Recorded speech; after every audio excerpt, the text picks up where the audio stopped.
Je voudrais revenir un instant sur la vidéo précédente sur Alien, car j'ai lu des commentaires qui m'ont fait un peu réfléchir. Et sans mettre en discussion, en crise, ce que je disais dans la vidéo précédente, je vais plutôt la compléter avec une interprétation un peu plus ciblée, car je suis tombé sur un des livres de Bethléem qui est l'interprétation des contes de fées, et je vais vous montrer comment le récit de Alien, qui a eu un succès planétaire, va faire écho à un autre récit de contes de fées qui a eu aussi également un succès planétaire, qui est Blanche-Neige et les Sept Nains. En effet, si vous allez lire sur Internet des interprétations au sujet de Alien, il y en a certains qui font référence aussi à Blanche-Neige et les Sept Nains, car le chiffre, le nombre de personnes dans le vaisseau, on parle du 8e passager, que ce serait Alien, et donc on a 7 plus 1, 7, comme dans le conte de fées Blanche-Neige et les Sept Nains, 7 plus 1. Et ensuite, à la fin du film, Ripley, qui est remis dans un état de sommeil, comme dans le conte de fées Blanche-Neige, attend dans un état de sommeil le baiser qui puisse la réveiller. Cela pour dire comment il y a certains aspects d'un point de vue objectif du film de Ridley Scott qui évoquent aussi le conte de fées Blanche-Neige et les Sept Nains. Mais un peu plus, il y a aussi une thématique qui se relie à la thématique que j'avais développée l'autre fois, mais on va essayer de la voir un peu mieux dans les détails. Quelle est la thématique de Blanche-Neige et les Sept Nains?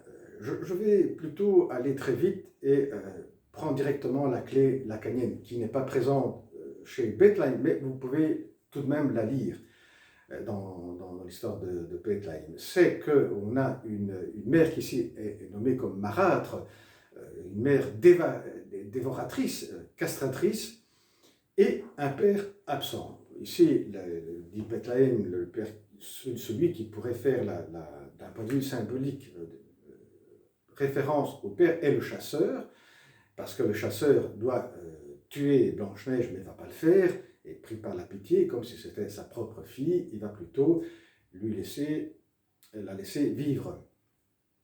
Et ne pas ramener, donc pas tuer Blanche-Neige, et ramener le cœur de Blanche-Neige, ce que voulait la marâtre. Donc la marâtre, effectivement,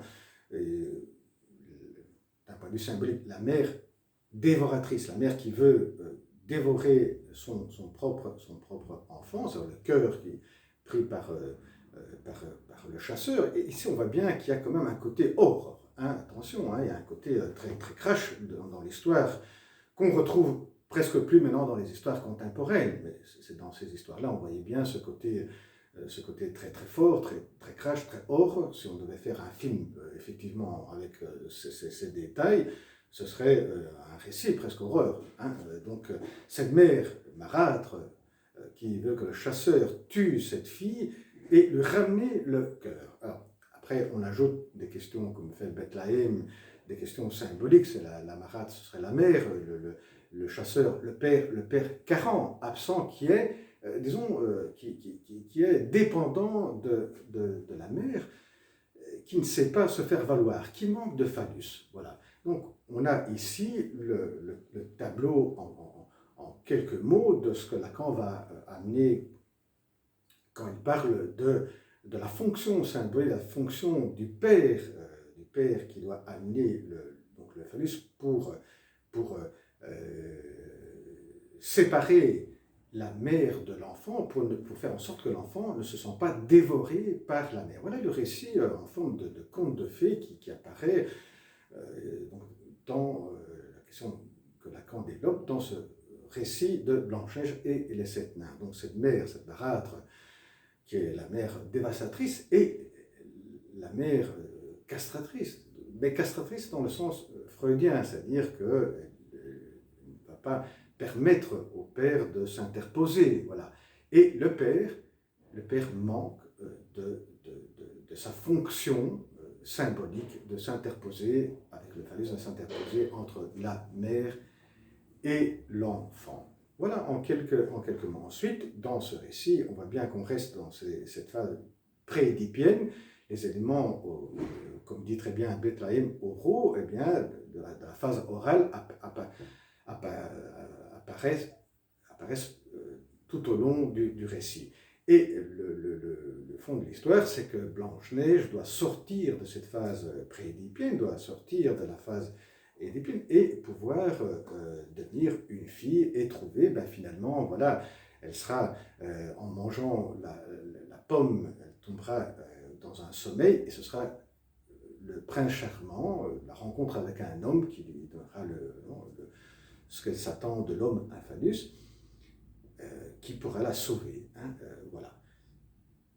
Ça, c'est un peu le récit de Blanche-Neige en quelques minutes. Eh bien, si on veut, ce récit qui a eu un succès planétaire de Alien, un peu la version horreur. La version horreur, qu'est-ce que ça veut dire? C'est que dans cette version-là de Alien, on est déjà dans un monde où, dans un univers où le père est absent, que ce soit d'un point de vue symbolique, que ce soit d'un point de vue réel, comme on disait dans la version, dans la vidéo précédente.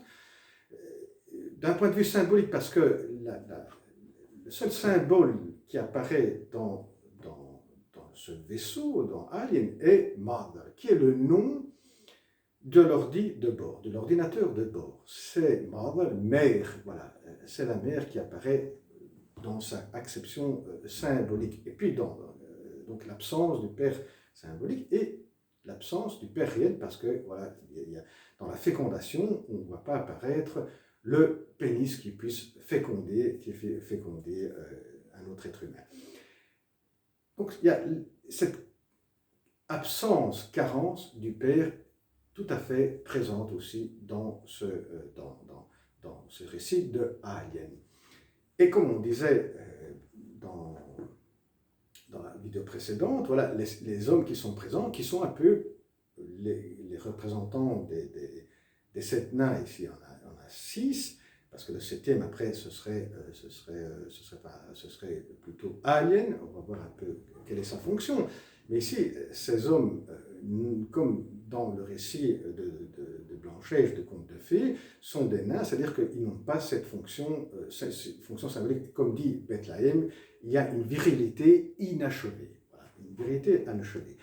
La différence ici, c'est que Ripley, contrairement à Blanche-Neige, a le phallus. Comme on disait dans la vidéo précédente. Et ce qui est on peut ajouter ici, c'est que dans cet univers où il y a un manque de père symbolique et réel, la créature qui va naître,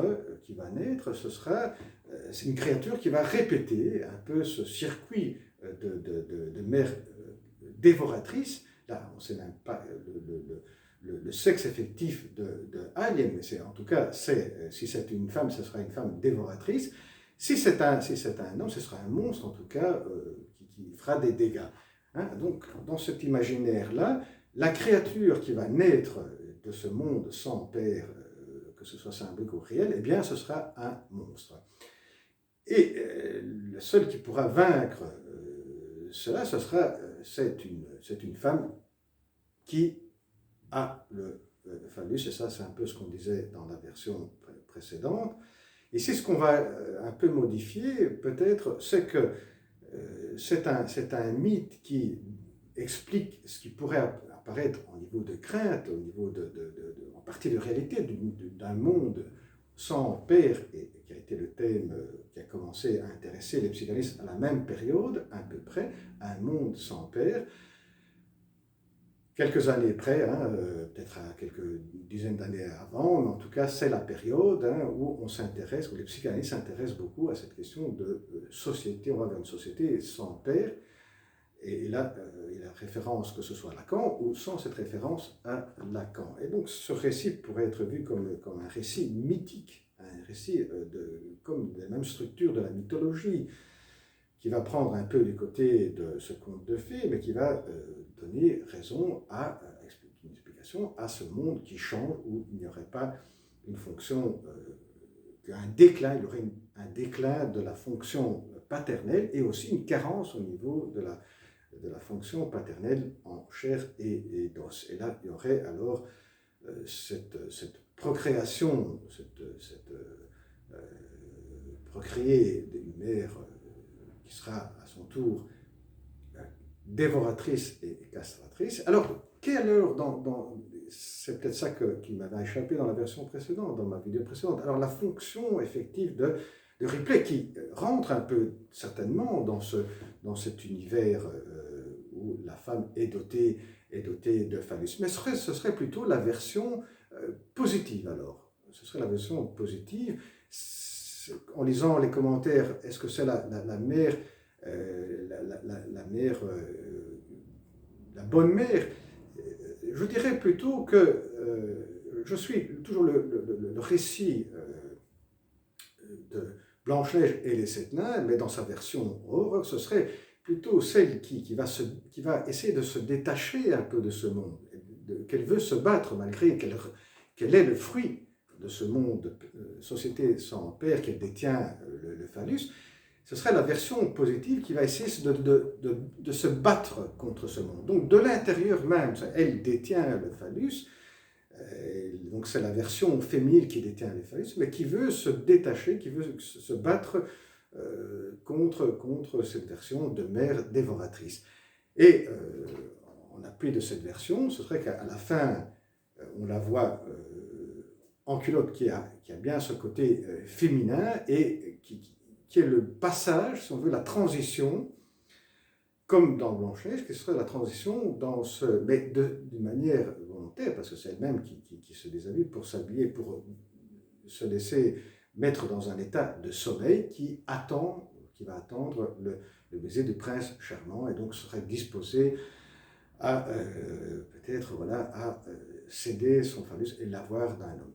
Bien qu'après ils ont fait d'autres versions, pour une question aussi de rentabilité, mais on pourrait, si le film se terminait comme ça, effectivement, sans une suite, on serait dans ce récit mythique, version noire, version horreur de Blanche-Neige, où vers la fin, cette créature Ripley, qui est la version positive d'une créature qui apparaît dans ce monde sans père, sans père symbolique ou sans père réel, qui